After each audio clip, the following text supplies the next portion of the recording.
જય શ્રી રામ મેમ. તો સ્વાગત છે તમારું આજના વિડીયોમાં.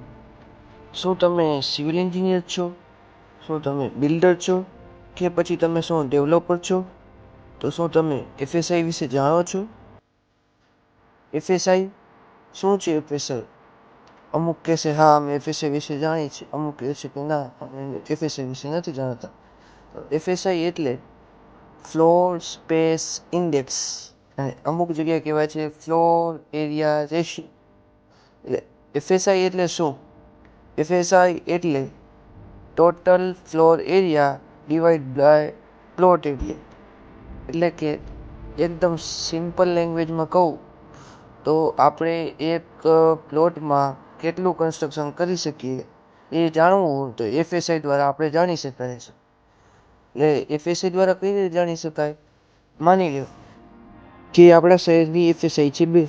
જનરલી એફએસઆઈ 1 થી 3ની વચ્ચે હોય છે. માની લો કે આપણા શહેરની એફએસઆઈ 2 છે, બરોબર.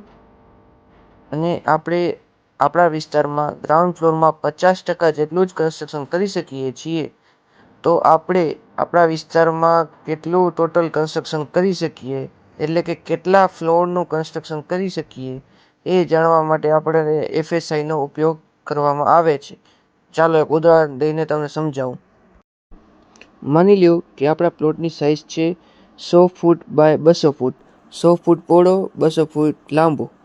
તો આપણે આમાં કેટલું કન્સ્ટ્રક્શન કરી શકીએ એ જાણવું હોય તો આ એફએસઆઈના સૂત્રથી જાણી શકીએ છીએ.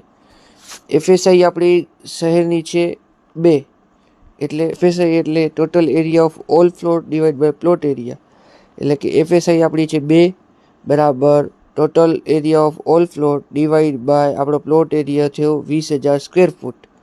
100 ગુણ્યા 200 એટલે 20,000 સ્ક્વેર ફૂટ, બરોબર.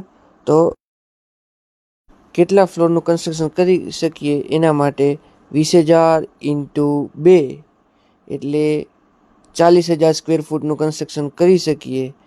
એટલે એક ફ્લોરમાં 10,000 સ્ક્વેર ફૂટનું આપણે કન્સ્ટ્રક્શન કરી શકીએ છીએ. તો 40,000 સ્ક્વેર ફૂટ માટે ટોટલ આપણે 4 ફ્લોરનું કન્સ્ટ્રક્શન કરી શકીએ. આ આપણે એફએસઆઈ દ્વારા જાણી શકાય છે.